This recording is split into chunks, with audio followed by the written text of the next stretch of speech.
अर्थ के प्रकाशी मांगलिक उपकारी है। तिन्हें को स्वरूप जाने राग के भाई जो भक्ति काय को नवाई स्तुति को उचारी है। धन धन तिन्हीं ते काजे सब राजे भय कर जोड़े बारे बारे वंदना हमारी है। मंगल कल्याण सुख ऐसो हम चाहत है। ओ मेरी ऐसी दशा जैसी तुम धारी है। ओ मेरी ऐसी दशा जैसी तुम धारी है। मंगल कल्याण सुख ऐसो हम चाहत हैं। टोडरमल जी साहब के वचन है ये। कल्याण चाहते हैं, कल्याण कैसे? तेरे 5 हुए कल्याण प्रभु, एक बार मेरा कर देंगे ना? कर देंगे कि नहीं करेंगे? नहीं करेंगे। कल्याण किसे कहते हैं? कल्याण कल्याणम करोति इति कल्याणिक है। कल्याण करने का नाम कल्याणक है। ये पंच कल्याणक प्रतिष्ठा महोत्सव का आयोजन है। पंच कल्याण या कल्याणक दो अलग अलग शब्द हैं। पंच कल्याण है या कल्याणक है? भगवान के तो पंच कल्याण हुए थे, और का माने होता है करने वाला। उनके जो पंच कल्याणक हुए थे उन्हें देख करके जगत के जीवों का कल्याण होता है, इसलिए उन्हें कल्याणक कहा जाता है। गुरुदेव श्री कहा करते थे ये पंच कल्याणक प्रतिष्ठा महोत्सव सम्यक दर्शन का उत्कृष्ट निमित्त है। ये पंच कल्याणक प्रतिष्ठा महोत्सव माने इस पंच कल्याणक प्रतिष्ठा महोत्सव में जो कार्यक्रम होते हैं, जो आयोजन होते हैं, जो व्याख्यान होते हैं, जो प्रवचन होते हैं, जो भगवान के गर्भ में आने से लेकर निर्वाण प्राप्त करने तक की प्रक्रिया बतलाई जाती है, यदि उसे गहराई से देखा जाए, समझा जाए, तो इस जीव को सम्यक्त्व की प्राप्ति हो जाएगी। कल्याणक है ना, कल्याणक परिभाषा क्या है कल्याणक की? शास्त्रों में जब कल्याणक की परिभाषा देखते हैं तो ऐसी परिभाषा मिलती है, तीर्थंकर के निमित्त से देवों द्वारा मनाया जाने वाला उत्सव। कल्याणक किसे कहते हैं? तीर्थंकर के निमित्त से देवों द्वारा मनाया जाने वाला उत्सव कल्याणक कहलाता है। और ये कौन सा उत्सव है? ये हम तो मना रहे हैं, असल नकल चल रही है यहाँ पर। तो असली में तो कल्याणक मनाए थे तीर्थंकर के इंद्रों ने, देवों ने मनाए थे। स्वर्ग के देवों के माध्यम से मनाए जाते हैं। लेकिन हम भी यहाँ कम नहीं है, न सही देव बन के, देवलोक तो सब गए हैं स्वर्ग लोक में, है ना? कल्याणक मना करके चले जाते हैं ना वापस। तो न सही देव बन के, न सही इंद्र बन के, लेकिन शौरीपुर वासी बन करके तो हम यहाँ विराजमान हो ही सकते हैं। बैठे हमारे सौदर में इंद्र साहब, देखिए कौन सा कल्याणक है भाई साहब? गर्भ कल्याणक। अच्छा, अभी तक क्या हो रहा है? भूल गए कल की बात? रत्न बरस रहे भाई। ये भगवान के गर्भ में आने का, बाल तीर्थंकर के गर्भ में आने का काल है। और कितने समय बाद में आ रहे हैं ये भरत क्षेत्र के तीर्थंकर गर्भ में। ये गर्भ कल्याण कितने काल बाद में मनाया जा रहा है? बोलो बोलो फटाफट। कल कहा था सौधर्मेंद्र जी ने मंच से, 5 लाख वर्ष बाद ये अवसर आया है दोबारा भरत क्षेत्र के जीवों को ये कल्याणक मनाने का। एक सौधर्मेंद्र अपने जीवन में असंख्यात तीर्थंकरों के कल्याणक मना लेते हैं, लेकिन भरत क्षेत्र के नहीं। भरत क्षेत्र के पहले तीर्थंकर हुए थे ऋषभ देव स्वामी। कुछ तथ्यात्मक बातें करूंगा, फिर कुछ भावनात्मक बातें करूंगा, है ना? फिर सम्यक दर्शन तक ले जाऊंगा, है ना? कुछ तथ्य कल्याणकों से संबंधित मैं कह रहा हूं। ऋषभ देव भगवान हुए उनके बाद अजितनाथ स्वामी के होने में कितना काल बीत गया?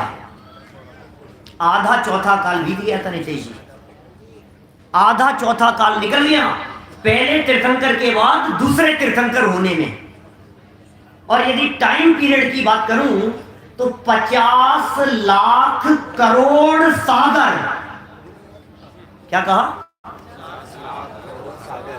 50 लाख करोड़ सागर बीत जाने के बाद दूसरे तीर्थंकर हुए। और सौधर में इंद्र जो होते हैं उनकी आयु होती है 2 सागर की। इसका मतलब ऋषभ देव स्वामी का कल्याणक जिसने मनाए होंगे, जिन सौधर में इंद्र ने अजितनाथ स्वामी के पंच कल्याणक मनाने के लिए जो सौधर में इंद्र आए होंगे, इनके बीच में 25 लाख करोड़ सौधर में इंद्र बदल गए। क्या जिनको भरत क्षेत्र के बाल तीर्थंकरों के कल्याण मनाने का अवसर नहीं मिला, कितने कह दिए? 25 लाख करोड़ सौधर में इंद्र बदल गए। उन्होंने भरत क्षेत्र के एक भी तीर्थंकर का कल्याणक नहीं मनाया, लेकिन उसके बावजूद भी मैं ये बात कह रहा हूं कि सौधर में इंद्र के जीवन काल में उसे असंख्यात तीर्थंकरों के कल्याणक मनाने का अवसर मिल जाता है। आप हम में से भी कोई तीर्थंकर हो सकता है क्या? हो सकता है, कोई आश्चर्य वाली बात नहीं है। न सही भरत ऐरावत के, अरे विदेश क्षेत्र में तो होते ही रहते हैं, क्या बात कर रहे हैं आप कि साहब ये असंख्यात तीर्थंकरों वाली बात जची नहीं हमारे को। क्या आप लोगों की तो ये जो पंडित लोग जो होते हैं ना, इन लोगों की तो बातें ही ऐसी लंबी लंबी होती है, वो काउंटिंग में तो चलता ही नहीं, यहाँ तो संख्यात चलता है, असंख्यात चलता है, अनंत तक पहुंच जाते हैं। एक दिन मैंने ऐसे ही पूछ लिया कि आत्मा के प्रदेश कितने होते हैं, तो सामने से जवाब आया अनंत। मैंने कहा भाई क्या बात कर रहा है अनंत? बोले आप लोग तो अनंत अनंत में बातें करते हो, तो हमने अनंत कह दी। मैंने कहा नहीं बेटा, असंख्यात होते हैं। फिर मैंने तुरंत पूछा कि आत्मा के गुण कितने होते हैं? बोले असंख्यात। मैंने कहा वो अनंत होते हैं। भाई स्वरूप समझना पड़ेगा हमारे को, यहाँ ऐसे हवा में बात नहीं चल रही है। मैं अनंत नहीं कह रहा हूं, असंख्यात तीर्थंकर। और यदि आपको कहूं आश्चर्य की बात नहीं है, वर्तमान में असंख्यात जीव ऐसे हैं जिनके तीर्थंकर कर्म प्रकृति का बंद हो रहा है। सुनी कभी ये बात पहले? क्या भाई साहब? असंख्यात जीव, अभी सिद्ध करूंगा सारी सब बात तर्क से, युक्ति से, आगम से, हर तरह से। कोई बात हवा में नहीं है, हर बात का आगम प्रमाण है, आगम प्रमाण से बात है। असंख्यात तीर्थंकर प्रकृति बांध रहे हैं। असंख्यात जीव ऐसे हैं वर्तमान में, अभी आज कितनी तारीख है, यहाँ बैठे बैठे आज जो आप घड़ी में तारीख देख रहे हैं, समय देख रहे हैं, इस समय असंख्यात जीवों के तीर्थंकर कर्म प्रकृति बन रही है। असंख्यात नारकियों के तीर्थंकर कर्म प्रकृति बन रही है। असंख्यात देवगति के जीवों के तीर्थंकर कर्म प्रकृति बन रही है। कि क्या बात कर रहे हो पंडित जी? क्या असंख्यात किसे कहते हैं? ऐसे कैसे होगा? असंख्यात तो बहुत लंबे होते हैं, इतनी संख्या में, और तीर्थंकर कर्म प्रकृति बांध रहे हैं। और हमने सुना है जिनके तीर्थंकर कर्म प्रकृति बन रही होती है, फिर वे अगले भाव में तीर्थंकर बनते हैं। इसका मतलब असंख्यात जीव आज की तारीख में ऐसे हैं जो अगले जन्म में तीर्थंकर बनने वाले हैं, अपनी आयु पूरी करके। नहीं समझ में आ रही होगी बात? अभी समझाया कहाँ है मैंने जो समझ में आएगी? अभी तो समझाना बाकी है। क्या सुनो, बात ऐसी है, विदेश क्षेत्र में तीर्थंकर कितने होते हैं? अधिकतम 160, कम से कम की बात कर लो जी अपने यहाँ तो 20 तो होते हैं ना, कम से कम 20 से कम तो नहीं होते। आज की तारीख की बात करो, आज की तारीख में 20 तीर्थंकर हैं। अब ये 20 कितने समय बाद में बदल जाएंगे? 1 कोटि पूर्व अधिकतम है, अधिकतम, क्योंकि विदेश क्षेत्र में जो आयु होती है वो 1 कोटि पूर्व की आयु होती है। 1 कोटि पूर्व से ज्यादा किसी की आयु नहीं होती। 1 कोटि माने होता है करोड़, और पूर्व 1 करोड़ पूर्व की आयु वाले तीर्थंकर हैं वहां। इसका मतलब जो 20 हैं उनमें भी मैक्सिमम 1 कोटि पूर्व की आयु है, तो 20 के 20 बदल जाएंगे कितने समय में भाई साहब? 1 कोटि पूर्व में। फिर 1 कोटि पूर्व होगा तब फिर 20 बदल जाएंगे, फिर 1 कोटि पूर्व होगा तो फिर 20 बदल जाएंगे। आपको मालूम है एक सागर में असंख्यात कोटि पूर्व होते हैं। क्या कहा? 2 सागर की आयु है सौधर्मेंद्र महाराज की, 2 सागर की आयु है सौधर्मेंद्र की। तो नहीं समझ में आ रही? ऊपर से जा रही है क्या? गुजराती में तो नहीं बोल रहा हूं, गुजराती वाले पंडित जी हमारे इधर बैठे हैं, गुजराती वाले नहीं है क्या?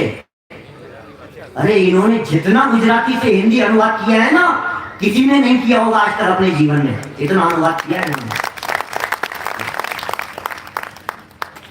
देवेंद्र जी साहब बिजलिया से। तो भाई साहब मैं क्या कह रहा हूं आपसे, गुजराती में नहीं कह रहा हूं, दक्षिण भारत की भाषा में नहीं बात कर रहा हूं, नहीं समझ में आए तो हाथ खड़ा करके पूछना, लेकिन समझने जैसी बात कह रहा हूं। 1 कोटि पूर्व में 20 तीर्थंकर नियम से बदल जाते हैं, 1 कोटि पूर्व में, फिर 1 कोटि पूर्व में फिर 20 बदल जाएंगे, फिर 20 बदल जाएंगे, फिर 20 बदल जाएंगे। कब? अभी वही सौधर्मेंद्र महाराज जो स्वर्ग में बैठे हुए हैं, 2 सागर की आयु है और 2 सागर में असंख्यात कोटि पूर्व हो जाते हैं।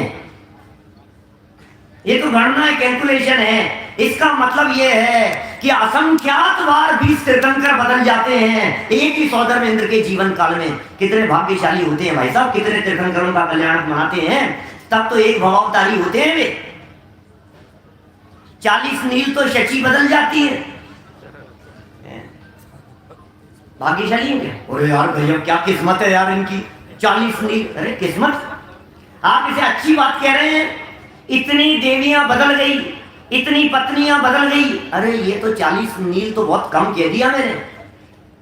हकीकत में यदि मैं बात करूं तो असंख्यात निकल जाएंगी। अभी यदि उनके पूरे कैलकुलेशन और गणना और कितनी कितनी होती है, ये तो शची जैसी तो 8 होती है मुख्य, और ये तो एट ए टाइम की बात कर रहा हूं 8, और एक ने अपने जीवन काल को पूरा किया, फिर दूसरी आई। वो पता है क्या स्थिति है अशोक जी, एक ने अपने देवगति की आयु पूरी की और आयु पूरी करके वो चले गई मनुष्य जीवन में, और मनुष्य भाव प्राप्त करके वो दीक्षा लेकर के केवल ज्ञान प्राप्त करेगी, और सौधर्मेंद्र महाराज आएंगे उनके केवल ज्ञान का उत्सव मनाने के लिए। वहां दूसरी आ गई है स्वर्ग में, 5 पल्ले तक वो दूसरी रहेगी, और फिर वो आयु पूरी करके आ जाएगी मनुष्य जीवन में। फिर मनुष्य भाव में अपने अनुसार वो दीक्षा लेकर के केवल ज्ञान प्राप्त करेगी, मोक्ष प्राप्त करेगी। तो फिर सौधर्मेंद्र महाराज फिर आएंगे अपनी दूसरी के लिए उत्सव मनाने के लिए, फिर ऐसे तीसरी, फिर चौथी, 5वीं, 6ठी, कितनी बदल जाएगी? बोले 40 नील, 40 नील देवांगनाएं बदल जाए, इंद्राणियां बदल जाए, क्योंकि इंद्राणियों की आयु होती है 5 पल्ले की, सिर्फ 5 पल्ले की आयु है, और सौधर्मेंद्र साहब की आयु है 20 कोड़ा कोड़ी की, 20 कोड़ा कोड़ी पल्ले, 20 कोड़ा कोड़ी पल्ले की आयु, और इसकी 5 पल्ले की आयु। चलिए ज्यादा उलझाता नहीं हूं आपको इन सारे मैटर्स में, इतनी बात तो समझ में आ गई कि असंख्यात जीव बदल जाते हैं विदेश क्षेत्र में। अब प्रश्न ये है, विदेश क्षेत्र में यदि असंख्यात तीर्थंकर बदल जाते हैं एक सौधर्मेंद्र के जीवन काल में, तो प्रश्न ये आएंगे कहां से? बोलो। अरे भाई 20 तीर्थंकर, सीमंदर, युगमंदर, भाव स्वभाव, ये सब 20 तीर्थंकर हैं। ये 20 के 20 तीर्थंकर यदि बदल गए, यदि ये निर्वाण को प्राप्त हो गए, तो अगले 20 कहां से आएंगे जिनकी बन रही है? एक बात समझ लेना, तीर्थंकर बनने वाले जीव नियम से स्वर्ग से या नरक से ही आते हैं, मनुष्य गति से नहीं। तो जो भी तीर्थंकर बनने वाले होंगे वे सब स्वर्ग से ही आएंगे या नरक से आएंगे। माता को 16 स्वप्न आते, 16 स्वप्न देखे आप लोगों ने? देखे कि नहीं सपने? आप कहां से देखेंगे, तो तीर्थंकर की माता के देखिए, अपने स्क्रीन पर देखे हैं, ठीक है। 16 स्वप्न हमने देखे, स्वप्नों का फल वो भी देखा अपन ने। तो उसमें एक फल था देव विमान ऊपर से आता है, देव विमान, वो भी स्वप्न में दिखाई दिया, और उसका फल क्या बतलाया कि ये तीर्थंकर होने वाला जीव स्वर्ग से उतर करके आ रहा है, ये था ना उसका फल। और फिर अंतिम स्वप्न आया वृषभ को प्रवेश करते हुए देखा मुख में, वो बाल तीर्थंकर गर्भ में आ गए। प्रश्न ये खड़ा होता है कि जब अगली 24 के तीर्थंकर नरक से आएंगे, जैसे महापद्म हमें पता है राजा श्रेणी के जीव हैं, पहले तीर्थंकर होने वाले हैं, नरक से आएंगे। हमारा प्रश्न ये, उस समय माता को यही 16 स्वप्न आएंगे कि कुछ बदल के आएंगे? यही आएंगे। तो फिर वो देव विमान दिखेगा। अब ये देव विमान तो स्वर्ग से आने का था, नरक से आने वाले, फिर क्या होगा? देवेंद्र जी ऐसा क्या होगा फिर? नहीं, स्वप्न तो यही रहेंगे, लेकिन इसका अर्थ ये कोई पुण्यशाली, कोई भाग्यशाली जीव आने वाला है, ऐसा अर्थ है उसका। अच्छा, नरक से आएंगे तो नरक में वहां तीर्थंकर कर्म प्रकृति बांध रहे हैं, अभी मारकाट मच रही है। 6 महीने पहले यहाँ रत्नों की बरसात, आपको मालूम है, वहां भी मारकाट बंद हो जाती है, नरक में भी 6 महीने पहले, क्योंकि सब तरफ पता लग जाता है कि ये वो जीव है। महापद्म स्वामी जब वहां से निकलेंगे, उसके 6 महीने पहले स्वर्ग से देवलोक चले जाते हैं। तीर्थंकर बनने वाले जो जीव होते हैं, उनके चारों तरफ परकोटा बनाते हैं, उनकी सुरक्षा प्रदान करते हैं, वहां उनके साथ में तत्व चर्चा करते हैं, सारी अनुकूलताएं प्रदान करने का प्रयत्न करते हैं। आप प्रैक्टिकल सोचिए थोड़ा सा, जिनके निमित्त से यहां भरत क्षेत्र में रत्न वृष्टि हो रही है देवों के द्वारा, और वो वहां लड़ रहे पिट रहे हो, ये बात कैसे प्रैक्टिकल पॉसिबल है? तो यहां रत्न वृष्टि होती है और वहां सारी व्यवस्थाएं होती है। देवगति में भी इसी तरह का है। जब 6 महीने पहले माला मुरझाने लगती है, ऐसा कहा जाता है, और जबकि माला वाला कुछ ऐसी मुरझाती नहीं है, तो फिर ऐसा समझाने लगे विद्वान लोग कि भाई वो नेत्रों की ज्योति कम हो जाती है। क्या? अरे वैक्री एक शरीर होता है, नेत्रों की ज्योति भी कम नहीं होती, तो फिर क्या मतलब है? वैक्री एक शरीर में आंखें कमजोर हो गई, चश्मा लगाते होंगे, फिर तो भैया थोड़ा चश्मा बनाना यार, थोड़े आंखें वीक हो गई है, नंबर बढ़ गया है थोड़ा सा, ऐसा होता होगा कि नहीं? तो फिर क्या होता है भैया? ऐसा होता है, नेत्रों की ज्योति मंद पड़ जाने का अर्थ सब फीका फीका दिखने लगता है, और फीका फीका दिखने का अर्थ ये होता है सब नीरसता दिखने लगी। क्या? अब ये जो भोग विलासिता थी, यहाँ जो जीवन यापन किया था सागरों पर्यंत, ये सब हमें ऐसा नीरस लगने लगा, अरे क्योंकि पता लग गया 6 महीने में जीवन पूरा होकर के नीचे जाना है, लास्ट 6 महीने बचे हैं, अब सब कुछ आसार लगने लगा। ये देवगति का वैभव, इसका नाम है नीरसता लगना, इसका नाम है फीका फीका दिखना, इसका नाम है माला मुरझा जाना, इसका नाम है नेत्रों की ज्योति मंद पड़ जाना। यही अर्थ है, इसके अलावा कोई दूसरा अर्थ नहीं है। देव लोग वहां, भैया यहाँ उत्सव चालू हो गया और देवों को पता लग गया सबको कि अरे हमारे बीच के जो ये हैं सज्जन, ये जाने वाले हैं मध्य लोक में और तीर्थंकर बनने वाले हैं, क्या व्यवस्था होती होगी? तत्व चर्चा का माहौल, वैराग्य में वातावरण, सारे वेद विज्ञान की चर्चाएं, और यहाँ पर भी सारी बातें। और फिर क्या हुआ कि गर्भ में आ गए, यहाँ पर काल पूरा हो गया, रत्न वृष्टि चल रही है और बाल तीर्थंकर के जीव गर्भ में आ गए। लेकिन गर्भ में आने के पहले ही गर्भ शोधन की प्रक्रिया, माताओं के माध्यम से, समझ लीजिए आप, देवियों के माध्यम से, 56 कुमारियों के माध्यम से, 8 कुमारियों के माध्यम से, ये सारी प्रक्रिया चलती रहती है। इधर गर्भ शोधन की प्रक्रिया चल रही है और उसके निमित्त हम लोगों ने बाहर में की वेदी शुद्धि की प्रक्रिया। इधर गर्भ शुद्धि हो रही है, उधर वेदी शुद्धि की प्रक्रिया चल रही है, लेकिन अंतरंग में परिणामों की शुद्धि हुई कि नहीं, इस बात का कुछ विचार विवेक नहीं है। भैया जिस वेदी पर आकर के भगवान विराजमान होने वाले हैं, जब उस वेदी की शुद्धि के लिए भी इतना आयोजन किया जाता है, तैयारी की जाती है, तो जिस अंतरंग परिणति में सम्यक्त्व का अवतरण होने वाला है, क्या उसमें शुद्धि की जरूरत नहीं है? क्या भावों की विशुद्धि के बिना, परिणामों की निर्मलता के बिना, क्या उसमें सम्यक्त्व का अवतरण हो जाएगा? अशोक जी, हो जाएगा, ऐसे ही सम्यक्त्व आ जाएगा परिणति में। भाई साहब, गर्भ कल्याण का मतलब है सम्यक दर्शन प्रकट होने के पूर्व की भूमिका, रत्नत्रय प्रकट हो जाना, ये तो कहलाता है जन्म। रत्नत्रय का जन्म हो गया, और रत्नत्रय का जन्म नहीं हुआ इसके पहले की जो प्रक्रिया है वो कहलाती है गर्भ कल्याणक। रत्नत्रय के जन्म के पहले की प्रक्रिया। देखो बड़े पंडित जी की 4 पंक्तियां हैं, बड़ी सुंदर पंक्तियां हैं, पूजन की पंक्तियां हैं, प्रतिमा के निर्माण संबंधी और उसके माध्यम से प्रतिष्ठा पूर्वक भगवान बनने संबंधी प्रक्रिया को प्रदर्शित करने वाली। जिस प्रकार पाषाण खंड में शिल्प बिंब प्रगटाता है, सुनी क्या कभी लाइनें? सुनिए, पूजा की लाइनें हैं, बोलते हैं कुछ। अब करेंगे ये लोग भी पूजा, मंदिर बन रहा है ना, तो पूजा करेंगे रोजाना, तो फिर लाइनें याद होगी। जिस प्रकार पाषाण खंड में शिल्पी बिंब प्रकटाता है, मंत्र विधि से हो ये प्रतिष्ठा, त्रिजग पूज्य बन जाता है।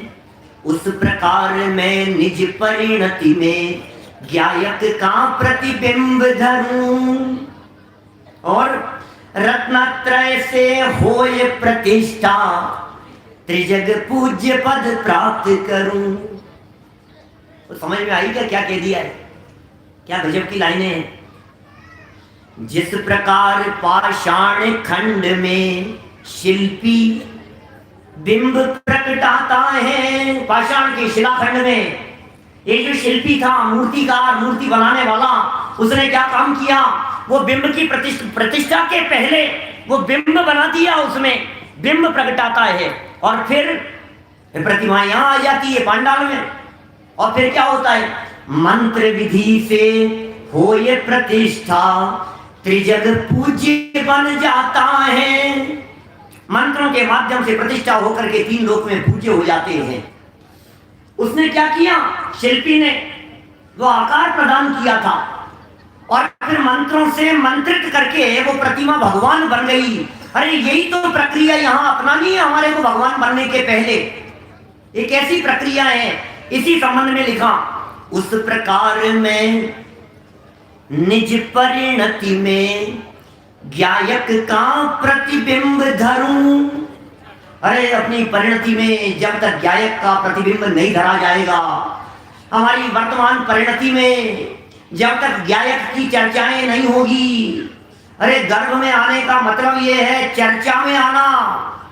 बाल तीर्थंकर गर्भ में आए थे, उसके पहले सपनों में आए थे। दुनिया में कोई काम ऐसा नहीं होता जो काम होने के पहले सपनों में नहीं आए। आपके यहाँ मंदिर बन रहा है सिंगोली में, मैं ये कहता हूं इस मंदिर के बनने के पहले, बन गया, बनने के पहले सपनों में नहीं आया था। बनने के पहले 2 जगह और बना था, आपको मालूम है? यही मंदिर। क्या सौदरवेंद्र जी साहब, आपका जो ये मंदिर यहाँ बना है, ये यहाँ बनने के पहले 2 जगह और बन चुका है, सेम टू सेम। ये क्या बात कर रहे हो पंडित जी, हमको तो पता ही नहीं। 2 जगह बन चुका है, ऐसा का ऐसा। पहले भी बन चुका है कि हाँ, कि कहाँ बना भाई दीपेश जी? कौन सी जगह बना है? कौन सी जगह पर बना है? इससे पहले एक जगह तो बना था पेपर पर। डिजाइन बनी थी कि नहीं बनी थी? पूरा एक एक नाप बिल्कुल इतने फीट पर ये, इतना फीट ये, और इतने फीट की दीवार, और इतनी ऊंचाई, और सब कुछ एक एक चीज नाप तोल ये पेपर पे बना था या नहीं? कि हाँ, एक तो पेपर पर बना था, और पेपर पर बनने के पहले भी बना था। बोले कहाँ? बोले वो ज्ञान में बना था। ऐसे ही हम कहना चाह रहे हैं, किसी भी कार्य के होने के पहले जब वो कार्य विकल्पों में होता है, तो सम्यक दर्शन रूपी कार्य होने के पहले विकल्पों में होगा कि नहीं होगा, ये बताओ। बिना विकल्पों के सम्यक दर्शन नहीं होगा। ये सम्यक दर्शन, जिस तरह से गर्भ कल्याणक को सम्यक दर्शन की उपमा दे रहे हैं हम, सम्यक दर्शन से पूर्व की प्रक्रिया, वेद विज्ञान की प्रक्रिया, वस्तु स्वरूप के विचार की प्रक्रिया। वैसे तो सम्यक दर्शन भी दिखता नहीं है, सम्यक दर्शन दिखाई नहीं देता है। किसके जीवन में सम्यक दर्शन हो गया ये मालूम नहीं चलता है। तो जिस तरह से सम्यक दर्शन का पता नहीं लगता है, उसी तरह से गर्भ में आ जाने वाले जीव का बाहर से देखने वाले को पता नहीं लगता है। जिसकी परिणति में सम्यक दर्शन का अवतरण होता है, बाहर से देखने वाले को पता नहीं लगता है कि इसको सम्यक दर्शन हो गया है। कल यहां से कुत्ता घूम रहा था, एक सुबह की बात है, मालूम है आपको, सम्यक दृष्टि था। गुरु जी क्या बात कर रहे हो सकता है, हो नहीं सकता है क्या? पंच कल्याण देखने के लिए आया था, आप लोगों ने देखने नहीं दिया, भगा दिया उसको। मैं ये नहीं कह रहा हूं कि बैठे रहने दो, लेकिन हो सकता है ना, तिरंज गति के जीवों को भी हो सकता है, देव नारकियों को भी सम्यक दर्शन की प्राप्ति हो सकती है। मुझे तो ये कहना है, जिसे सम्यक दर्शन की प्रकटता हो जाती है वो दिखता नहीं है। गर्भ कल्याण का भी यही प्रसंग है, गर्भ में बाल तीर्थंकर आ जाते हैं तो दिखते नहीं है। मुझे तो आपको सिर्फ ये बतलाना है कि भैया जिस तरह से माता के स्वप्न में आ गए बाल तीर्थंकर आने के पहले, इसी तरह से सम्यक दर्शन होने के पहले अंतरंग में विकल्पों में आते हैं। अरे विकल्पात्मक भूमिका में ये बातें चलनी चाहिए। उस प्रकार में निज परिणति में क्या चलना चाहिए? ज्ञायक का प्रतिबिंब धरूं। ज्ञायक का प्रतिबिंब बन रहा है कि नहीं? कैसा है आत्मा का स्वरूप, कैसा है आत्मा, अनंत गुण, अनंत धर्म, शक्तियां किस प्रकार की हैं, जीवत्व शक्ति का क्या स्वरूप है, चिति शक्ति का क्या स्वरूप है, जीवत्व, चिति, दृष्टि, ज्ञान, सुख, वीर्य, ये सारी शक्तियां, ये पावर्स हैं भाई साहब हमारे में। आपको भरोसा होता है कि आप में भी कुछ पावर्स हैं? आपको पता है कि आपके पास भी कुछ शक्तियां हैं? बेटा है कुछ शक्तियां तुम्हारे पास में? अरे गजब की शक्तियां हैं। कौन सी शक्ति? इनको ऐसे सबको ऐसा लगता है अपने को ऐसी शक्ति चाहिए हमारे को कि वो घड़ी पहनते गायब हो जाए। पुराने लोग तो सब समझ गए, नए युवा साथी नहीं समझे कुछ भी। मिस्टर इंडिया तो घड़ी पहनते गायब हो जाता था, आसमान में उड़ने लगे। ऐसी शक्तियां चाहिए हमारे को। तो यहाँ आप कुछ जाजम बिछा दो और उसके ऊपर पैर रखे और एकदम ऐसे उड़ने लगे, ऐसी शक्तियां चाहिए हमारे को। भैया तुम्हारे पास में ऐसी शक्ति है कि दुनिया की कोई ताकत तुम्हें मार नहीं सकती है। तुम्हारे पास में ऐसी शक्ति है कि तीन लोग की सारी पावर्स मिलकर के भी तुम्हारी पावर्स को छीन नहीं सकती है। तुम्हारे पास में ऐसी पावर है कि दुनिया के अनंत जीव मिलकर के भी तुम्हारे एक बाल को सीधे से टेढ़ा नहीं कर सकते हैं। ये पावर है तुम्हारे पास में। क्यों नहीं कर सकते? साफ करके दिखा दे, मैं ये कर दिया।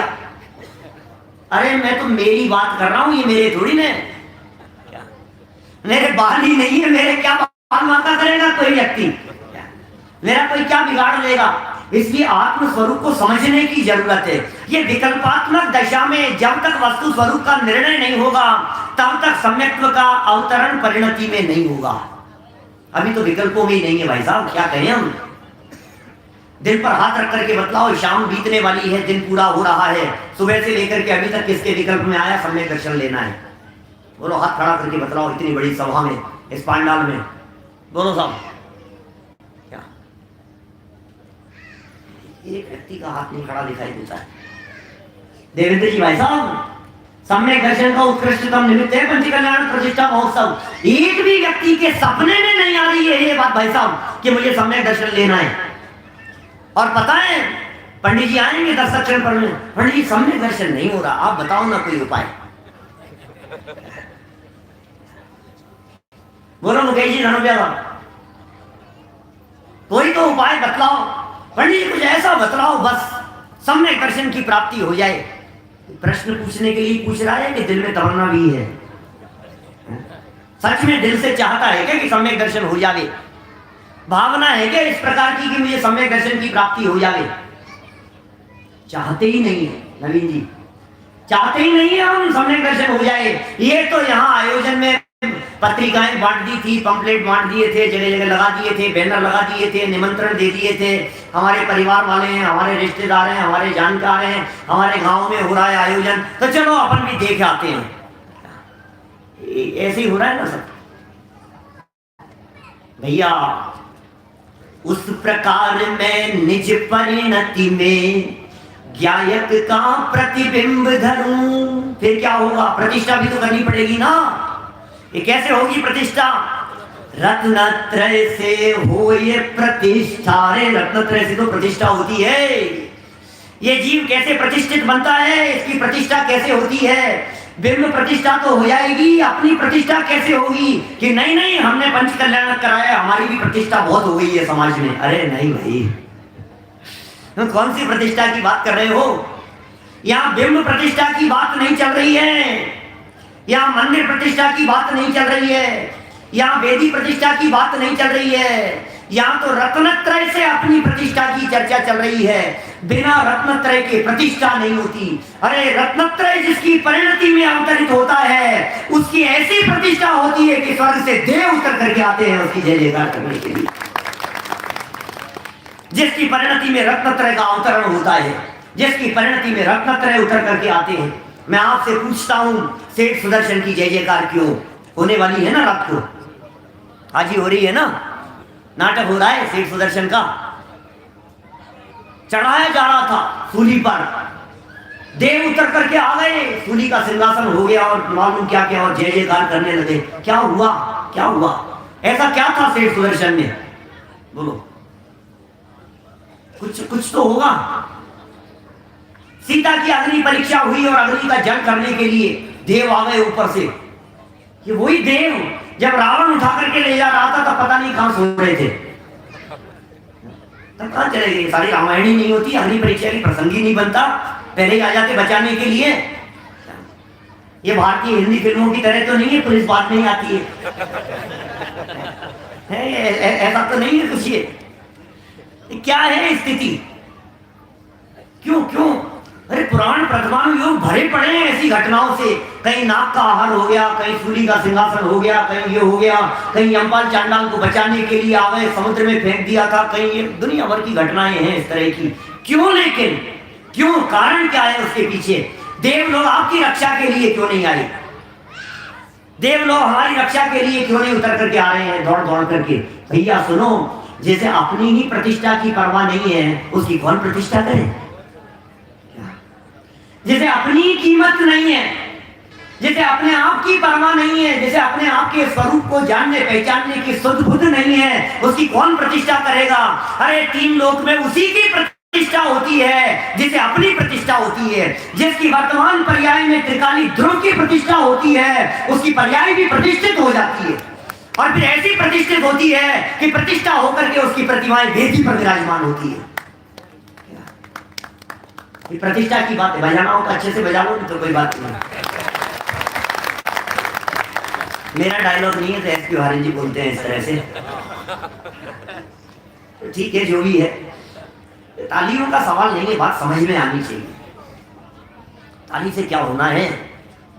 बज गई तो बज गई, नहीं बजी तो नहीं बजी। देखो तालियां बजाने के लिए थोड़ी ना मैं बात कह रहा हूं। तो तालियां नहीं बजे कोई बात नहीं, लेकिन परिणति बदल जाए। ये सारा काम परिणति बदलने के लिए, ये सारा काम उपयोग बदलने के लिए। ये पंच कल्याण प्रतिष्ठा महोत्सव का आयोजन इसलिए है कि हमारा उपयोग बदल जाए। देखो तो सही किस किस भाव से आए थे, कहां से आए थे ये नेमी कुमार, कहां से आए थे और कहां पहुंच गए। वो दिन बहुत ज्यादा नहीं हुए नेमिनाथ स्वामी को, क्योंकि मैं नेमिनाथ स्वामी को अभी लास्ट में हुए हैं। नेमिनाथ स्वामी का तो कल्याण आप मना ही रहे हैं सौधर्मेंद्र जी, पार्श्वनाथ स्वामी का और महावीर स्वामी का भी आप ही को मनाना है। हाँ, क्योंकि कितना सा तो काल है और क्या है। तो बहुत लंबे पीछे जा नहीं रहा हूं मैं। नेमिनाथ भगवान का काल बहुत पुराना काल नहीं है, इतने पीछे की चर्चा नहीं कर रहा हूं।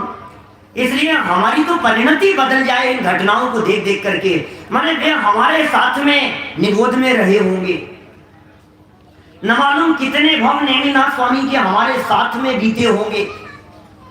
आप कल्पना तो कीजिए, वेदी पर विराजमान भगवान को देख करके आपके सपनों में ये बात आनी चाहिए, आपकी कल्पना में ये बात आनी चाहिए, आपके विचारों में ये बात आनी चाहिए कि हे नेमिनाथ प्रभु। नेमिनाथ पंच कल्याणक है, और भी नाम ले सकते हैं अपन, पार्श्वनाथ स्वामी का भी नाम ले सकते हैं, बिजौलिया पास में है। महावीर भगवान का भी नाम ले सकते हैं, अंतिम शासन नायक है। ये नेमिनाथ ही क्यों रखा आपके पंच कल्याणक का नाम? नेमिनाथ ही प्रतिष्ठित होंगे क्या यहाँ? नेमिनाथ ही होंगे ना, आदिनाथ भी होंगे। अरे तो आप में तो नेमिनाथ पंच कल्याण करा रहे हो, आप तो फिर आदिनाथ भी कर रहे हो।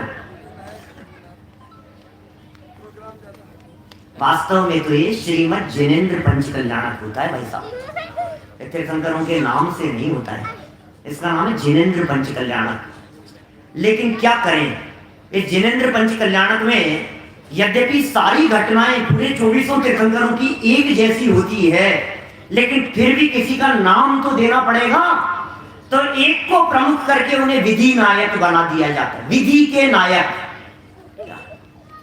तो वर्तमान इस प्रतिष्ठा महोत्सव के जो विधि के नायक हैं वे नेमिनाथ स्वामी हैं। प्रतिमाएं तो किसी की भी प्रतिष्ठित हो सकती हैं, और क्या क्या बतलाएं आपको, हम तो ऐसा कह सकते हैं किसी की भी क्या प्रतिष्ठित हो सकती है।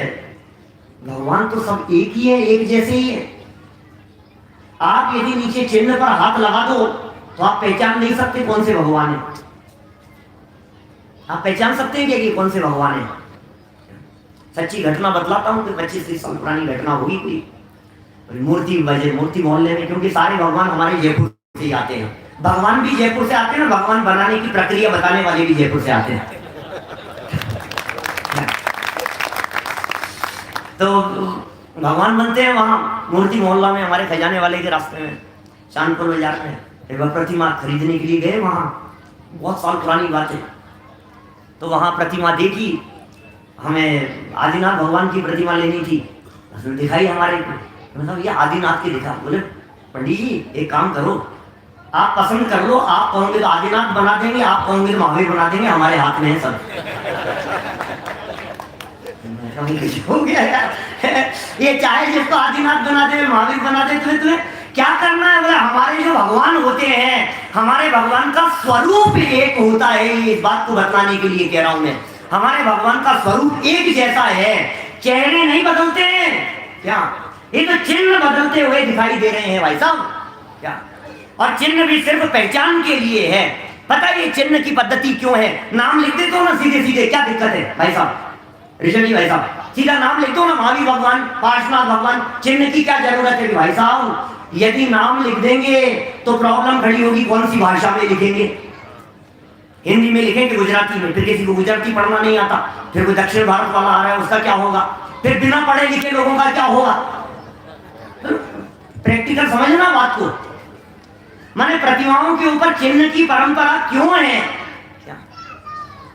ये बात तो आपने पहले कई बार सुनी होगी कि वो दाएं पैर के अंगूठे का जो चिन्ह होता है वो सौधर्म इंद्र निश्चित करता है कि ये चिन्ह होगा। लेकिन ये चिन्ह की परंपरा क्यों प्रतिमा के ऊपर? ये पहचान के लिए। ये महावीर भगवान है, शेर का चिन्ह देख करके बिना पढ़ी लिखी माता बहने भी, 80 साल की बुजुर्ग, अनपढ़, कुछ नहीं पढ़ना लिखना आता है, लेकिन महावीर भगवान का चिन्ह देखो, महावीर भगवान की जय। ये कैसे बता दिया, कैसे देख लिया? ये चिन्ह है ये। चलिए कोई बात नहीं, महावीर भगवान का तो पता है आप लोगों को, शांतिनाथ भगवान का भी पता होगा। शीतलनाथ भगवान का चिन्ह क्या था? शीतलनाथ भगवान का चिन्ह क्या था? इधर से आवाज आ रही है, कल्पवृक्ष। कल्पवृक्ष सही, कल्पवृक्ष था क्या? पक्का?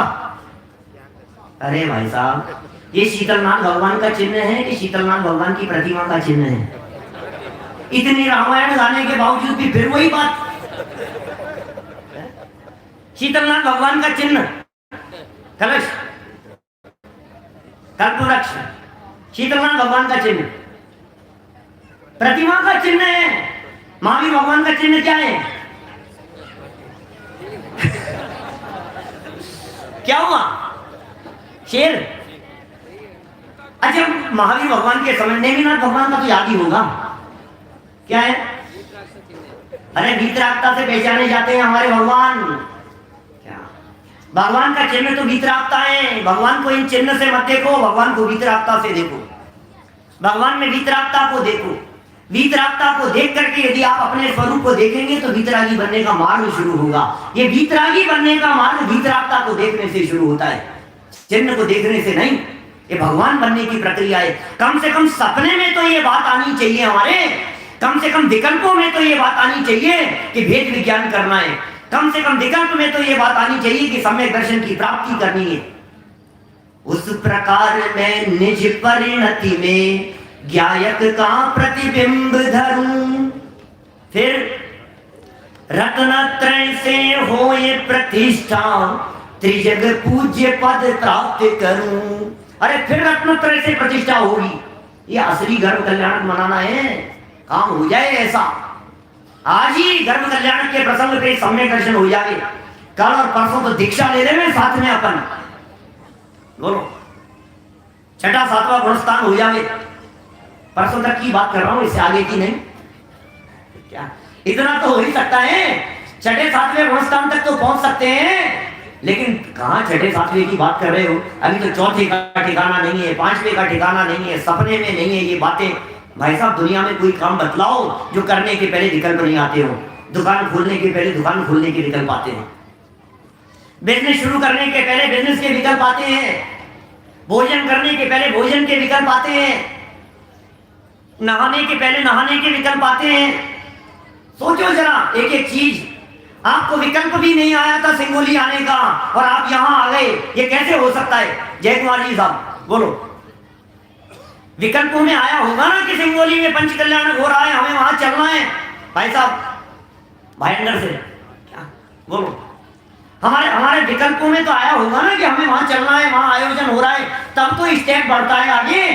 तो सम्यक दर्शन वाला स्टेप आगे बढ़ाने के लिए सबसे पहले विकल्पों में, लेकिन ध्यान रखना विकल्पों में अटक करके मत रह जाना। ये विकल्पों का काल वेदी शुद्धि जैसा काल है। अब अवतरण होगा यहाँ सम्यक दर्शन का।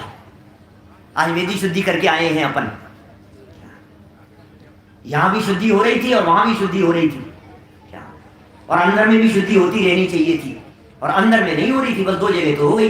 एक्चुअल में क्या है, दो जगह शुद्धि हो रही थी, उसके लिए तो पैसे लगे थे क्या? और अपन तो बनिया है, बनिया, पूरा पैसा वसूल होना चाहिए। भाई साहब पैसा दिया है तो भीड़ में आगे घुस करके नहीं पहले। और ये सम्यक दर्शन का तो क्या है, ये तो फ्री की चीज है बस, इसीलिए तो नहीं हो रहा है। ये सम्यक दर्शन कोई अपूर्व उपलब्धि है भाई साहब, ये सम्यक दर्शन इस जीवन की कोई बहुत बड़ी उपलब्धि है। ये बातें सुनने को नहीं मिलती है ये पांडाल के बाहर लोगों को। सम्यक दर्शन की चर्चाएं ही नहीं है। सम्यक दर्शन होता क्या है, सम्यक दर्शन कहते किसे हैं? भक्त नहीं भगवान बनने की प्रक्रिया का महोत्सव चल रहा है। ये गर्भ कल्याण महोत्सव की चर्चाएं चल रही है यहाँ पर। गर्भ कल्याण, गर्भ भी कल्याण होता है कि दादा होते हैं ना अभी, तो गर्भ कल्याण के संबंध में वो बातें करते। गर्भ में आना ये कोई कल्याणकारी है क्या? जन्म लेना भी कोई कल्याणकारी है क्या? इसमें क्या कल्याण होना है? मोक्ष तो कल्याण स्वरूप है, समझ में आती है बात। मोक्ष कल्याण तो समझ में आता है, कल्याण स्वरूप है। केवल ज्ञान भी कल्याण स्वरूप है, समझ में आता है। तप कल्याण भी, दीक्षा लेना भी कल्याण स्वरूप है। लेकिन गर्भ और जन्म में आना भी क्या कल्याण स्वरूप है क्या? जन्म लेना भी। और यदि ये कल्याण स्वरूप है तो दो कल्याण तो अपने हो गए, नहीं हुई क्या? घर में तो आए ही थे और जन्म भी हमारा हुआ ही है, दो हो गए ना। अरे नहीं नहीं नहीं, हमारा तो उनका हुआ था। कैसे कैसे कल्याण कह दिया। वास्तव में भाई साहब गर्भ कोई, गर्भ में आना अच्छी चीज नहीं है, जन्म लेना भी अच्छी चीज नहीं है, तो फिर इसे क्यों कल्याण के रूप में मनाया जा रहा है? वास्तव में गर्भ और जन्म का उत्सव नहीं है, गर्भ कल्याण की पूजन नहीं थी। अरे ये तो उनका अंतिम गर्भावस्था, इसलिए उनकी पूजन थी। दिन में किन की पूजन की थी अपन ने? गर्भ कल्याण की, गर्भ की पूजन। कल जन्म की पूजन करेंगे। जन्म का अर्घ चढ़ाओ सब, जन्म का अर्घ चढ़ाओ, जन्म का अर्घ अंतिम जन्म है, इस बात का अर्घ। जन्म तो सबका हो रहा है। अरे हमारे तीर्थंकर परमात्मा न तो गर्भ में और न जन्म में, न गर्भ से भगवान है न जन्म से भगवान है, लेकिन उन्होंने ये गर्भ और जन्म लेकर के उन्होंने अपने मनुष्य जीवन को सफल सार्थक किया और वे परमात्मा बन गए, इसलिए उनका गर्भ और जन्म का उत्सव मनाया जा रहा है। ये सारी बातें इन कल्याणकों के प्रसंग पर बहुत गंभीरता से विचार करने योग्य है। क्या हमने जन्म लिया है तो कुछ काम ऐसा करेंगे, हमारा जन्म हुआ है तो कुछ काम ऐसा करेंगे प्रभु कि आपकी जैसी अवस्था की प्राप्ति हो जाए, भक्त नहीं भगवान बनेंगे। ये बातें यहाँ उठनी चाहिए। दिन भर में 2-3 प्रवचन होते होंगे ना यहाँ, कितने हो रहे हैं अभी? 2-3 मेरा प्रवचन 3 ही होंगे। 3 प्रवचन तो बहुत हो गए। क्या ये तो मैं तो विचार करने की बात कह रहा हूँ 3 टाइम आपको विचार करने के लिए दिए जा रहे हैं। सुबह उठते ही पहले क्या करना? आत्मा परमात्मा का विचार करना। बोलो, दिनचर्या वाला पाठ, बालबोध पाठमाला भाग 1 छठा पाठ दिनचर्या, सबने पढ़ी है ना आप लोगों ने? बालबोध भाग 1 दिनचर्या वाला पाठ है। फिर दूसरा पाठ और आगे चलो, फिर नहा धोए तो उठते ही पहले, फिर उसके बाद में नहाने धोने के बाद में जब मंदिर गए तब क्या किया? फिर क्या हुआ था? दर्शन करके आ गए थे ना कि नहीं? स्वाध्याय देव दर्शन की विधि थोड़ी ना पढ़ानी है अभी मेरे को यहाँ। दर्शन करके आगे चक्कर लगा करके शक्ल दिखा करके नहीं नहीं नहीं, कम से कम आधा घंटा बैठ करके स्वाध्याय करना। और यदि वहां स्वाध्याय चल रहा हो तो बैठ करके जिनवाणी में वहां बैठ करके स्वाध्याय सुनना। अरे पंडित जी हम तो करते भी हैं और सुनते भी हैं कि नहीं, अभी दर्शन की विधि खत्म नहीं हुई भाई साहब। पढ़ो बालबोध पाठमाला भाग 1 पाठ 4 देव दर्शन की विधि। जो प्रवचन में सुना हो या जो स्वाध्याय में पढ़ा हो उसका कुछ देर बैठकर विचार करना। टोडरमल जी साहब कहते हैं देखो तत्व विचार की महिमा। ये विचार करना भाई साहब, बिना विचार के काम नहीं चलेगा। रात को सोते समय फिर 9 बार नमोकार मंत्र और आत्मा परमात्मा का विचार करना। दिन भर में सुबह दोपहर शाम दिन में 3 टाइम आत्मा के विचार करने का अवसर। लेकिन विचार ही तो माइनस कर दिया अपन ने। सारे काम चल रहे हैं लेकिन विचार नहीं चल रहा है भाई साहब। विचार माने गर्भ कल्याणक का प्रसंग, विचार माने सम्यक दर्शन की उत्पत्ति के पूर्व की भूमिका। जब तक ये विचार नहीं चलेंगे तब तक सम्यक दर्शन की प्राप्ति नहीं होगी। हम सबके जीवन में ये तत्व विचार पूर्वक ऐसे सम्यक्त्व का जन्म हो, हमारी परिणति में सम्यक्त्व का अवतरण हो, इसी मंगल भावना से बात को यहीं विराम देता हूं। तत्व विचार